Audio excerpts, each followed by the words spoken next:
Hey everybody, welcome to Daddy Duty 365, brought to you by COMCAST, where celebrity dads talk about everything, the good, the bad, and the funny of fatherhood. And today I'm with a man that needs no introduction, but he is an amazing dad. He's also a rapper with 11 studio albums, more than 25 mixtapes, and he's a philanthropist that continues to do amazing work in the community, not just when things go wrong or during the holidays. He is always giving back, and he's a father of 4. All right, Trae the Truth in the building.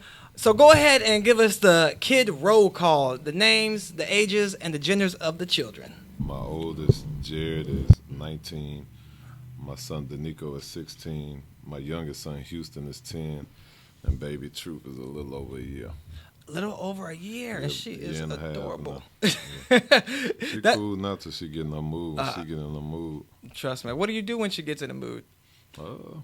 Probably tend to give her way. Yeah, right. Does she always get her way? I mean, she's the only girl, so. Oh, how is that different from boys? Because I know people always say which is harder, which is easier, but how is it raising a little girl, and what's the difference between the boys that you think? I mean, I'm not necessarily rough with none of them. I mean, well, I think I'm probably just rough in general on the outside, but I ain't really rough on my kids. But the boys, they tend to be able to deal with a lot more. Her, she do what she want, how she want. It could be days she don't want to be talked to, and it just busts out crying like, leave me alone. It's just whatever she feel at the time. And she is adorable. Do you do the hair? I see she got a little ponytail jumping off. I try. You can do that? It don't come out like how if my mama do it or somebody else do it, but it works. It works. But you see, she got a hoodie, so all she got to do is put her hoodie on, and she good to go. Or a headband. Worst case scenario, always go with the hoodie, right? Yeah, or a headband. That's very true. So talk to me about raising kids that are so far apart, because you have an 18-year-old. That's 19. A big gap. 19 now. 19-year-old all the way down to 1. What is that like, straddling between those ages? It's always the same, man. Let's just be me, you know. My kids are sharper than most because, you know, I expose them to the street life at an early age. And the reason I do that is so an outsider or a kid of their age can't crank them up to go do no crash dummy stuff. They've already been exposed to it. They know what's real, what's not cool to do, what's not to be messed with, what's all right to be messed with, you know what I'm saying? So, well, when you say expose them to the street life, what does that entail? Yeah, how does it done? Everything. Like when I'm doing what I'm doing, I allow them to come along with me, whether I may be posted up in the hood, sometimes I may be at concerts. Like I just left from doing a video with Fast Money probably about 20 minutes ago.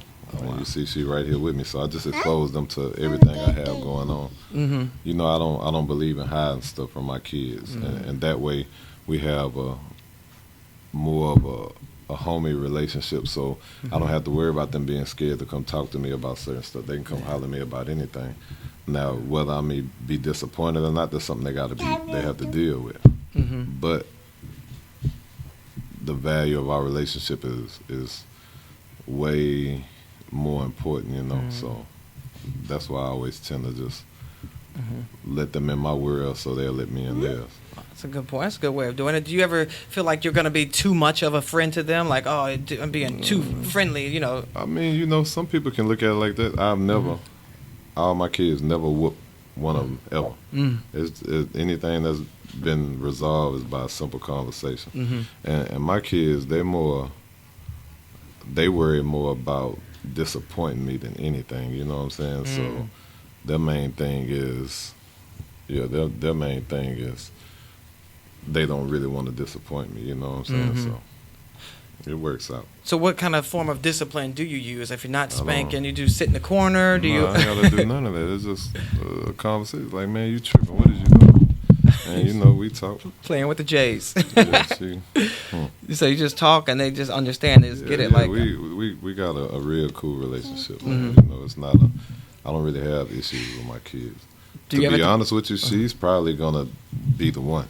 Yeah, she's going to be the one that's going to test the water. Because she has daddy wrapped around her finger. Yeah. Probably, a lot of my fans, they know her from my Instagram and they watched her grow, so they know exactly everything there is to know about her. And Truth, she will buck the system. Right. Like the other day, she was on there hitting me the other day. Like, it's just, you learn to grow a lot of patience with your daughter. Yeah. Well, speaking of growing up, take us back a little bit to what it was like to grow up Trae the Truth here in Houston, H-Town.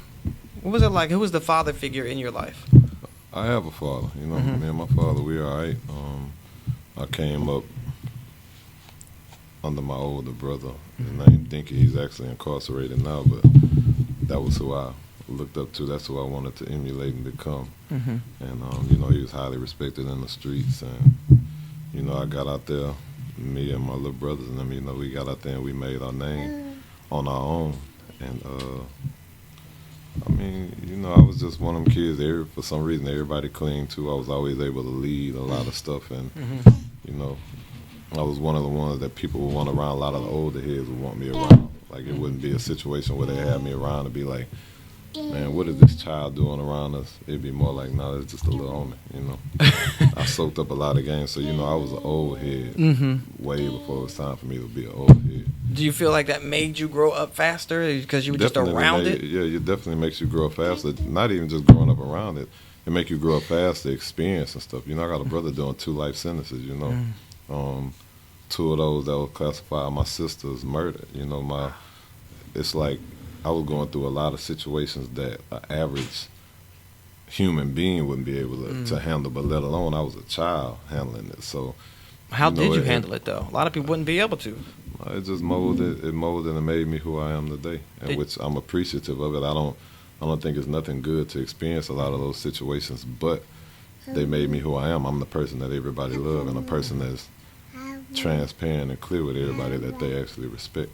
Do you think that you use music as sort of a therapy to get through the situations, to talk about it? Because I know you... Yeah, my music is how I vent. I don't sit up and talk to nobody like, man, I'm going through it today, and where I'm trying to talk to them to help my situation. So the best thing I do is just go in my zone and make my music. And with me doing that, the only emotion I really know how to show is anger. I can paint a picture perfect. So when they go to hearing the music, some music may make them angry, some may make them sad. They'll feel exactly how I was feeling inside without me having to actually go shed a tear. They may hear it and it may make them cry. You know what I'm saying? It transfers from me to them. Yeah. Is there anything that you think is off limits to talk about in your music? I used to not talk about anything. It used to be straight mystique. It'd just be a mystery when it came to me. But now I'm tending to open up a lot more. The older I get, and it makes people kind of appreciate it more, because now they can feel one with me and they can understand they're not the only one going through the situation that they're going through at the time. Oh, don't worry about her. She gonna do what she want to do. No, I was like, it's making a lot of noise in these things. I'm like, hey, here's like boom, boom in my headphones. So I was like, I'm about to take these headphones off. It's too loud on the I gotta let Truth do her. Yeah, do you, boo? Do you? She has having a good time. I want to talk more about the age gap between the kids. Does that mean you got like a built-in babysitter because you have the older kids? Like, okay, watch your sister. Help us out. Believe it or not, man, with Truth, she love her brothers. She don't live here. She live in L.A., right. So she come once a month. She love her brothers, but she a daddy girl. It doesn't matter what the situation is. It ain't no built-in watch her, because she's not having it. If she's not in her daddy lap, I'm holding her. She's somewhere right up under me. She tends to throw a tantrum. Oh, okay. Yeah. Well, are there things that you did with the older kids that you're like, okay, I'm never going to do that again, that didn't work out? Or things that did work really well, and like, okay, I'm going to make sure I do that with all the kids? I think each one of my kids, from the beginning to now, every child I have, I tend to spend more time and try to make up for the lost time that I had. Because with my oldest 2, Jared and Nico, that was right when I was in the beginning phases of my career. So I was taking off and I'm blowing up, becoming an actual star. And so after that came Houston, to where, baby, how am I gonna do that? So after that came Houston. So the times that I missed with them, I started to bring him around more, so he was exposed to. So at a year, 2 years old, he traveling across the world with me. You know what I'm saying? So, which I made. I feel like rightfully, I owe my kids that to where I try to make up for a lot of lost time. Because, you know, I'm a workaholic, and they understand that because this is what provide for them. To where now with her, when I'm traveling, doing interviews and everything else, she with me even more than all three of them were. So it's just like I do my best to try and make up and live through all my kids in general. So, and you think that is providing them an education that would not otherwise have? I mean, some people say traveling is the best education people can get. How do you feel about that? I don't know about traveling. I think just them being around me in general, just life itself is what helped mold them and what helped them learn a lot of things and shape them. You know, I expose them to a lot of stuff because I feel keeping them hid, that's what make a child more curious.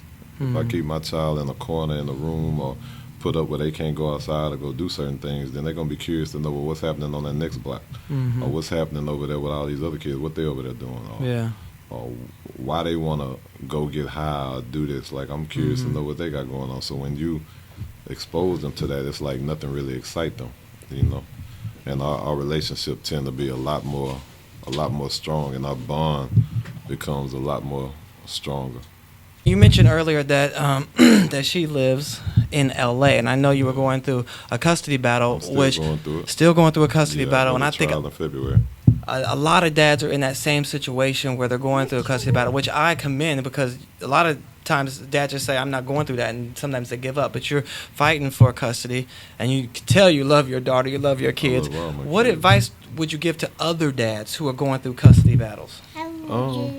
I think just not giving up in general, because regardless of what we go through as parents, the system isn't really designed for fathers, you know. And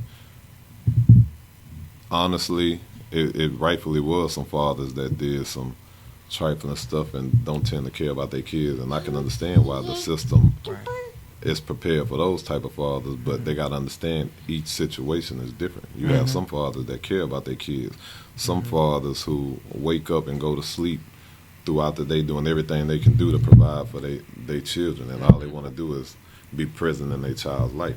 When it comes to those situations, there's no way that it's right for them to be able to, there's no way for them to rightfully be able to strip a person of that. You know, that's like me. I get my daughter 7 days out of a month, so that's 12 times a year. That's not enough time. That's not. I can't really be the father I need to be to her, and she's in L.A. So if something happens, guess what? No matter what goes on, anything happen, it's gonna take me from that point to be able to get a flight to get to my daughter to make sure she's okay. And it's like, you know, as dealing with the system, they don't tend to understand or really care. The only thing they think of, well, hey, if the mama not on drugs or she ain't a deadbeat, then the baby all right. And it's like that's not. I feel everything should be equal. Yeah, and sometimes I feel like it's not. I'm not sitting up here saying it's all about the daddies, because it's a lot of daddies that's trifling, but it's a lot of mamas that's trifling too. Then you have some that both have their own ways, but they both rightfully deserve to be in their child life, because a child needs a mother and they need a father. There's some things a father gonna do a mother can't. Some things a mother gonna do that a father won't. You know.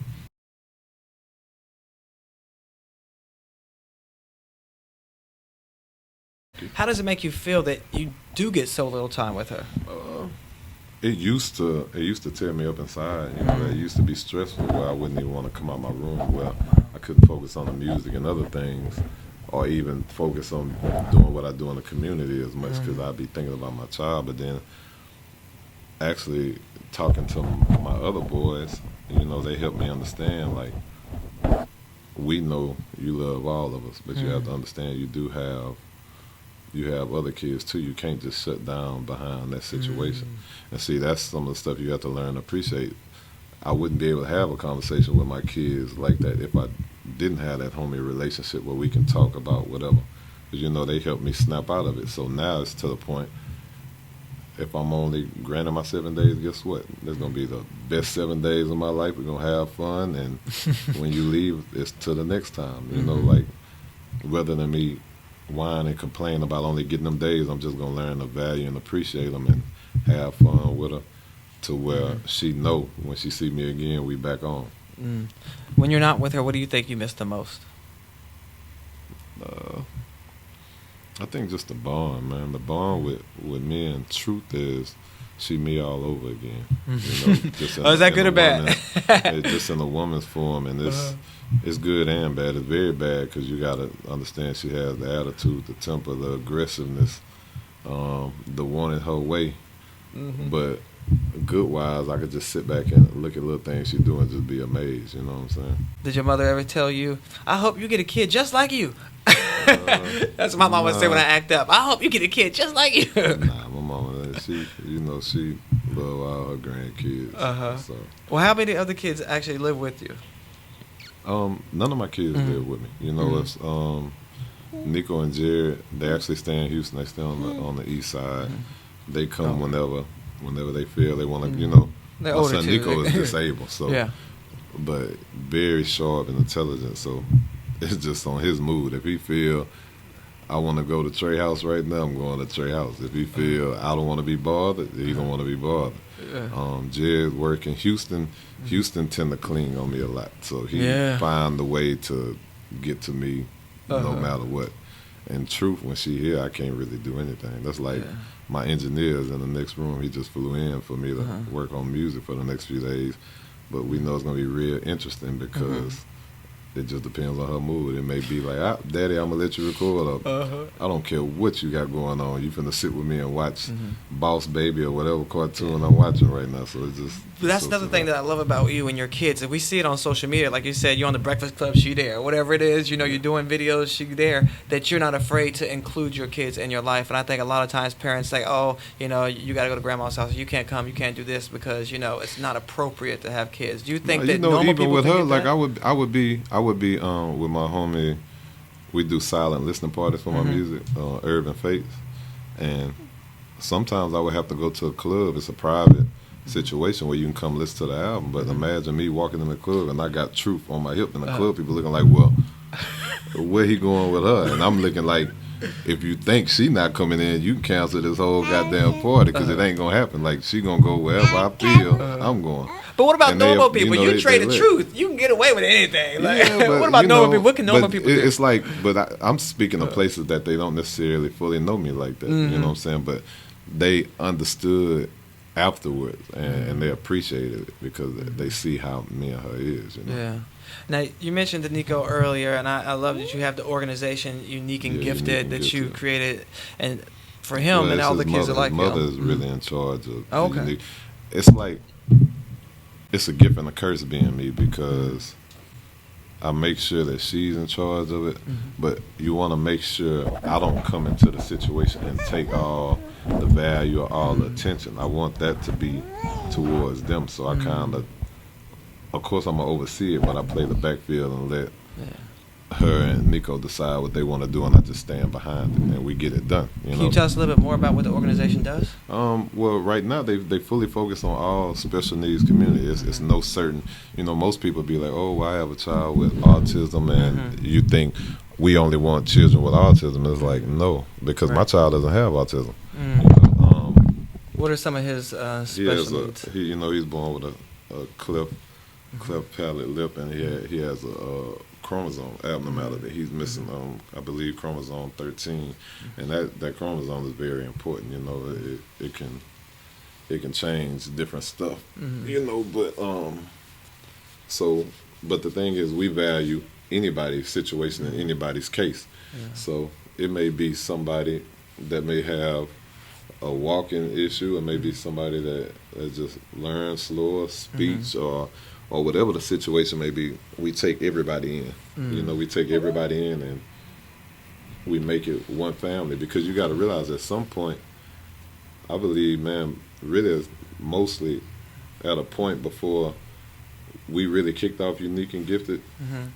It's a lot of people out there that have kids with disabilities, but they were real scared to come forward because you never know if people are going to be cruel, if people are going to laugh at them, and that's a stressful situation. But I've always been my own person. I've always been my own leader. And I just felt like, man, we're gonna come to the forefront with it. And actually, when we did, a lot more people came out. And you'll see it's a lot more people that can relate to that and appreciate it at the same time. Yeah. So that's why it was real important to do that. And like with my kids alone, all my fans, they know each one of my kids. You have some that are fans of Nico, some that are fans of True, some that are fans of Houston by themselves, and of course Jared older. But it's like my fans have their own picks and chooses of what's what. Yeah.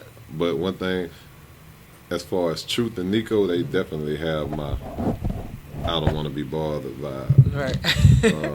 Houston more open and cool, what I'm saying? He more he take my ways of, because I usually check on a lot of people like, hey, you good, you alright? So now it's to the point I get calls throughout the day, hey, you good? What you got going on? You alright? They getting grown. I be like, nigga, what you calling me for? I'm just calling to check on you. So you've instilled those values in them, so now they appreciate it. So that's the same thing I'm doing with Nico, because with the charity thing, it's like each one of my kids do different charity things. That way, my kids get whatever they want whenever they want. So holidays don't really, it's no different than a normal day. Right. So what happens is I try and make sure that they understand there's a lot of kids that don't have that privilege. So that's why I tend to do a lot of events with my kids. Yeah. Well, what do you say when you found out that Danica was going to have some special needs and differences? What went through your mind? Me and his mother actually found out when he was born. We didn't find out before he was born. We found out at the time. I think instantly my natural reaction was just to hold him close and just protect him as well as her, But she likes those shiny teeth, all that bling in your teeth. Now, are those real diamonds? While we talking about the teeth? These, of course. I would have some fake diamonds in my mouth. It could be cubic zirconium. Not around here. I work too hard for that. They're too hard. How many diamonds are in your mouth? A lot. Grills. See, that's the difference with Truth. She don't care what I got going on. Right. Her and her daddy. She like, I don't care what y'all talking about, but I'm going to play with my daddy right now. In front of the camera, do what I want to do. That's okay. Do you? Yeah. Oh, sorry. You were talking about Danica and finding out, and you just wanted to hold them closer. A lot of people are going through that same situation. They're finding out and they don't know what to do. What did you all do, and did you have a talk about how you're going to deal with it? Services available? Any advice you would give other dads that may be going through a similar situation? No, I mean it wasn't that we did a certain thing. One, I always tell people I commend his mother, because it's not easy, especially me being gone 90% of the time, and you having to deal with that until I get back or until I'm around, So definitely it's very important, and you have to value those type of people that actually do go through a lot more than what you go through, because the average mother wouldn't be able to deal with some of the stuff she dealt with dealing with Nico. The average father either. But one thing I can say on the father aspect is make sure you do spend as much time as possible and learn a lot more. That way you can assist with whatever help they do need, Was there any one thing that you learned that you were like, oh my God, I'm so happy I learned about that, or was able to deal with it, because that helped you navigate the world of special needs children? I think everything, man.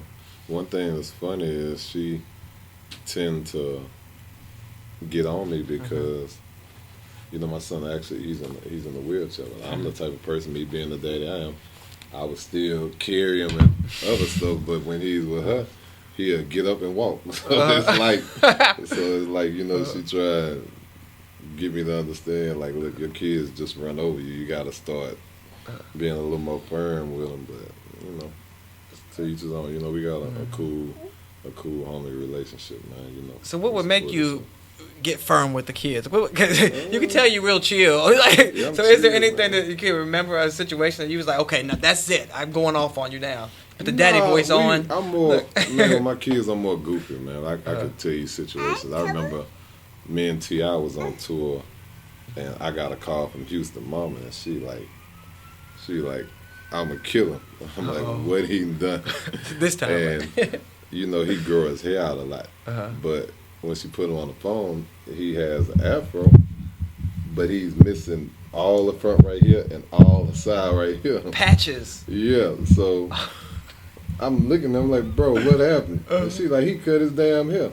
And so not very good.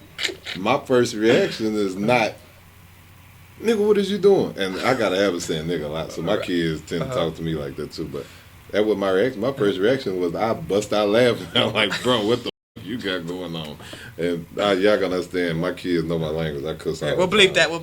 Yeah, I'm like, bro, what you got going on? And it made him mad because now you like, man, you laughing at me. You know what I'm saying? It's like I have a different type of bond with my kids. You know what I'm saying? So he was mad at me for a while, like, bro, my hair messed up and you just think this shit's funny. It's not cool. You know what I'm saying? But so what did you do? Did you cut it? Did you? I continued laughing. Did he go get it cut at some point? But I believe I set it up for him to go get his hair cut. Oh, okay. Helped him out. Yeah, and he did. It's crazy thing. He did it twice. Oh, damn. Now I never have to worry about it again. Oh, you know right. Okay. But got him finished out with that. Now I love that being an active father, you also done things like you have the Cubby Love Bears and different projects you're working on for the families and for children, and a book coming out and an animated series. Talk to us about some of the things that you're working on that are family friendly. Bump Box, definitely. That's my number one business right now. You know, the Bluetooth radio, actually the loudest and most amazing Bluetooth retro radio. You know, give you the feel of that vintage. But and you just gave away a bunch of them. Yeah, I tell you, he's always giving away something, y'all. Like he just gave a bunch of them away. Yeah. So I did that. I got that. The Cubby Love Bears is a bear that teaches kids English and Spanish. You know, for kids who don't understand English, now they can learn it. And then we made a special bear for my son Nico called Unique the Gifted Bear. And you know, for kids that are nonverbal, you could touch certain parts of the bear and it'll say, hey, I'm sleepy, I'm hungry, I love you, I'm tired. You know, it helps them to communicate with us, because a lot of times with them being nonverbal, we don't know what they're trying to say. We can assume they're hungry, we can assume they're sleepy, anything. But all the while it can be something else. So once they learn how to touch certain things on that bear, they could tell us what's wrong. Why is it so important for you to do family friendly, things that you're doing in your life and initiatives? Because a lot of people would I'm a rapper, I'm gonna stick to my rap music, but you actively involved in creating things for families and children. I missed the whole question. Because she was slapping you. She was like, wow, she rough, y'all. She rough. She would try me. But I was saying, why is this? She got the vocals too. She might be singing. If she wants to get into the business, you're gonna let her do that? Yeah, she's singing. It's up to him. You know, Houston doing music now too. Like he just performed at the inauguration.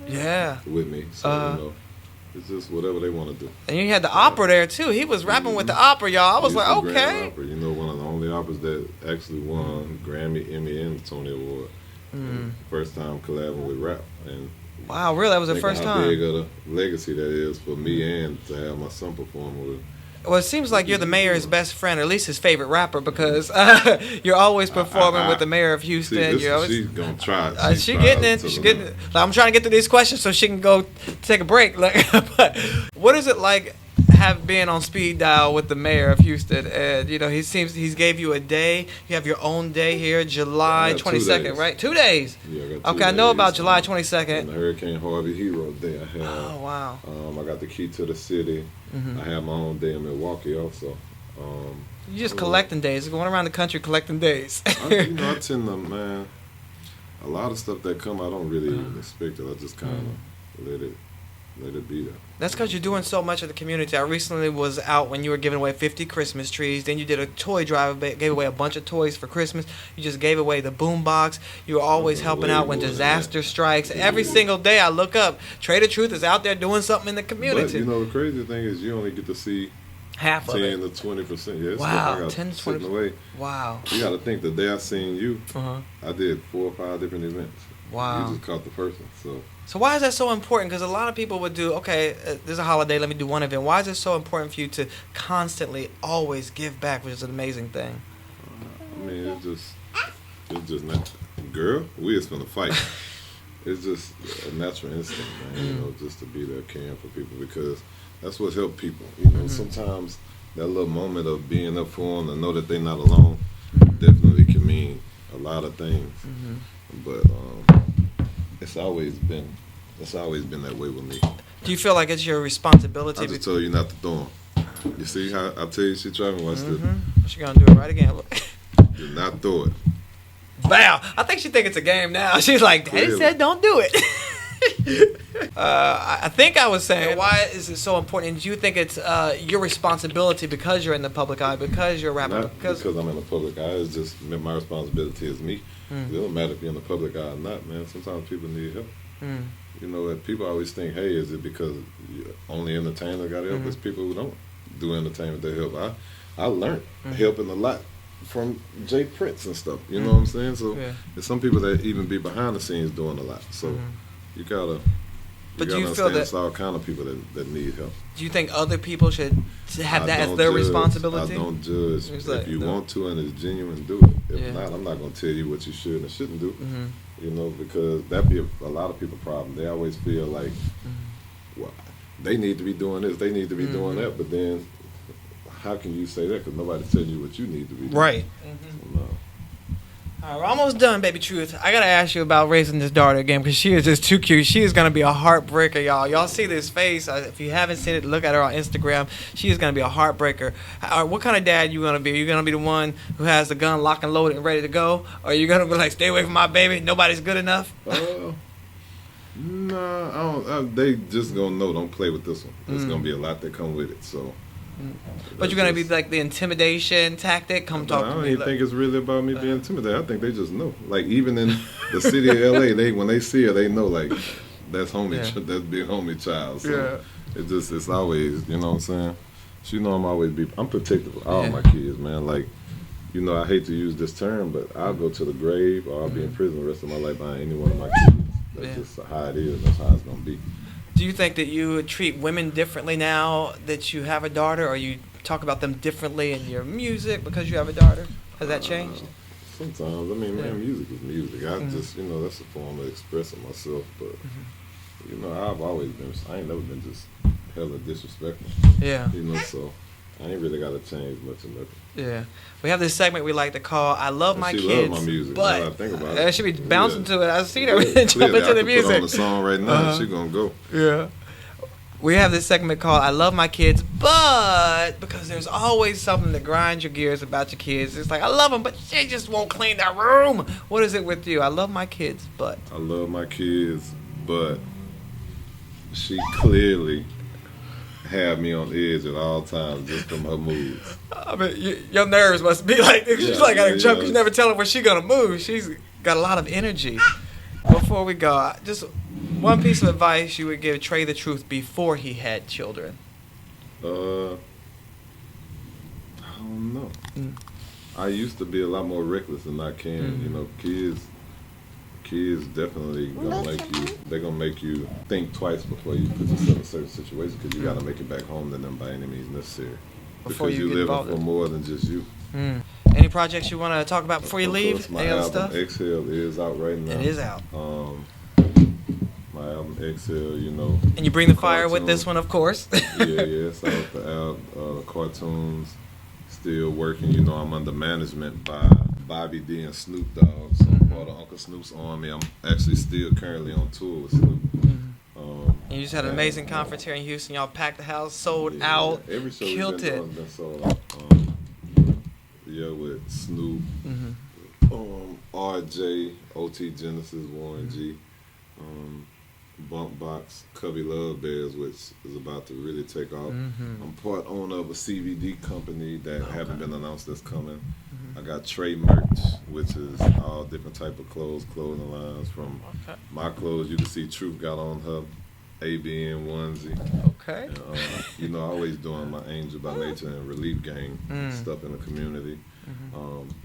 Actually, we're getting ready to open up a children's shelter. Oh, really? So I'm tired of doing a lot of stuff, man. Well, we appreciate you coming through here and being with Daddy Duty 365. Make sure y'all follow him on social media, and of course, Baby Truth, because she's just adorable. She's worth following, and we appreciate all that you do for Houston as well and all over the country. So continue your grind, continue Relief Gang, continue everything that you're doing, and make sure you continue watching Daddy Duty 365. Find us on social media, on Facebook, Twitter, Instagram, Daddy Duty 365. We'll be back every single Wednesday. We're coming back every single Wednesday to continue doing Daddy Duty 365. Thank you to all those who have helped make this show possible and all those people that continue blessing us with everything they do.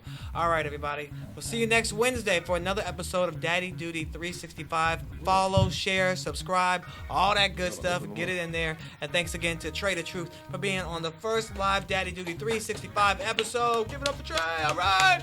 And Baby Truth, who made this the best interview ever. All right. All right, guys. We'll see y'all later. Thanks.